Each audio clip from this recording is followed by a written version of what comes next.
Antoine de Saint-Exupéry was born in Lyon on June 29, 1900. He spent his childhood at the castle of Saint-Maurice-de-Rimain's, where he was always inventing new games to play with his brother and his 3 sisters. He was very interested in the surrounding world and was especially fascinated by aviation. In 1912, he had his first airplane ride at the airfield of Amberieu and then discovered the intoxication of flying. In 1921, Saint-Exupéry joined the army for his military service and was assigned to the 2nd Fighter Regiment of Strasbourg. He served as a mechanic, but dreamt about flying. Then he took private flying lessons and obtained his military pilot license on December 23rd, after being posted in Rabat, Morocco. The following year, he started courses as a cadet officer and then got the rank of lieutenant. He left the service after 2 years and found a job as a sales representative for the Sora Truck Company. He didn't like his job and thought only about aviation. He was delighted each time he was called up for the military reserve and savoured every single flight. He finally found temporary work in the French Aerial Company, where he was in charge of flying taxi planes. In 1926, Didier Dora, the director of Latécoère Air, hired him. Then he settled in Toulouse and became friends with 2 pilots of the company, Jean Mermoz and Henri Guillaumet. After a short period spent in the workshops, he became an airmail pilot for the commercial Postal airline, and he flew the mail through Alicante, Spain. He was so talented that Dora named him director of Cap Juby airfield in Morocco. Antoine was very glad to combine his 2 passions, aviation and writing.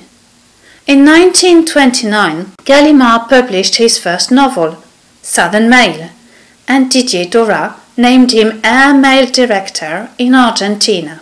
On June 13, 1930, he learned that Henri Guillaumet had crashed while crossing the Andes. Saint-Exupéry then took a plane and flew for many hours looking for his friend. When Henri was finally found, Antoine went to pick him up. Then Guillaumet confided to him, "What I have done, I swear to you, no animal would have done." At the end of the year, he met Consuelo, a young widow of 29 years old, and soon fell in love with her. In 1931, he came back to France and married this charming woman. During the same year, he won a literary prize for the publication of Night Fly and became reporter for Paris Soir. In 1935, he bought a Caudron Simoun to try to break the speed record for flying from Paris to Saigon, held by André Japy. He took off from Le Bourget on December 29th with his mechanic navigator, André Prévost. The next day, during the night, he crashed his plane in Libya.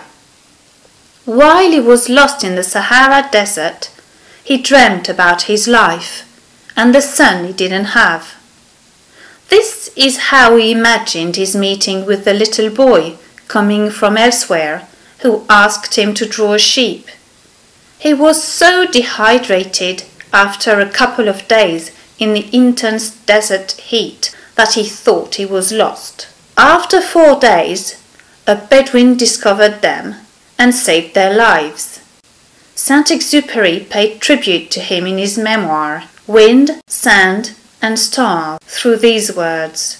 You, our beloved fellow man, did not know who we might be, and yet you recognized us without fail.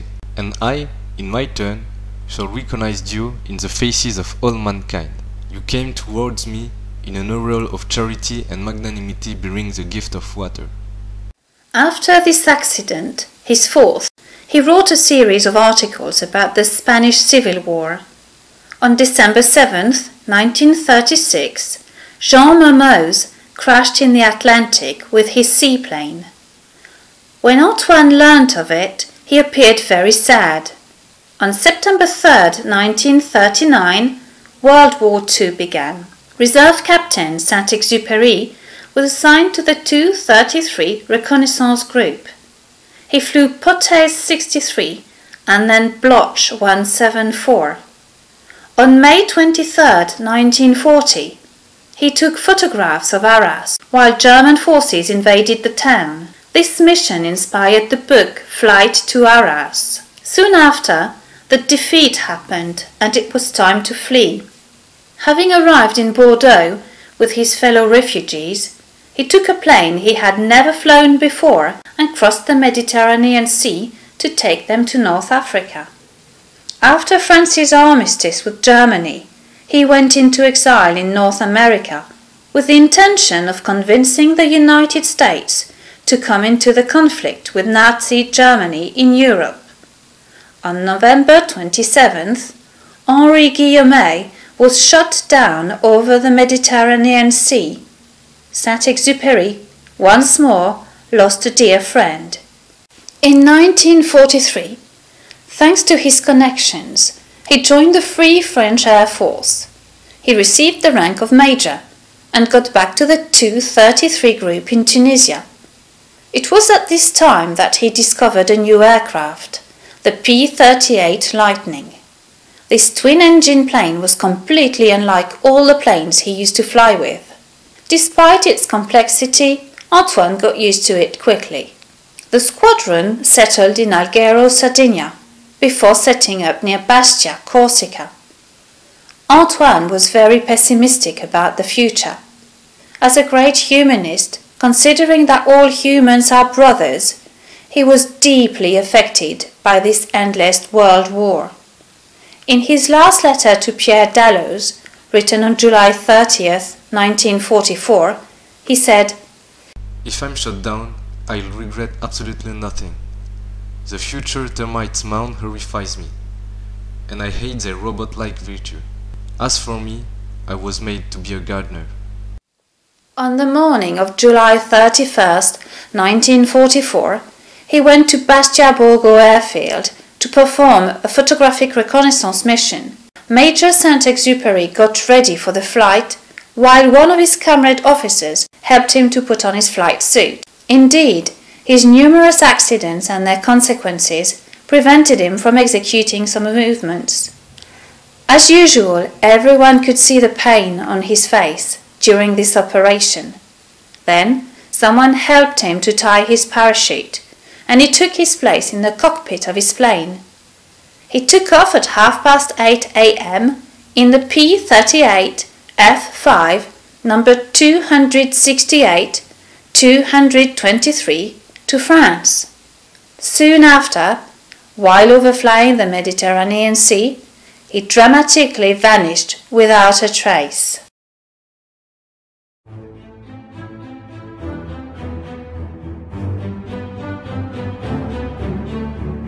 Thank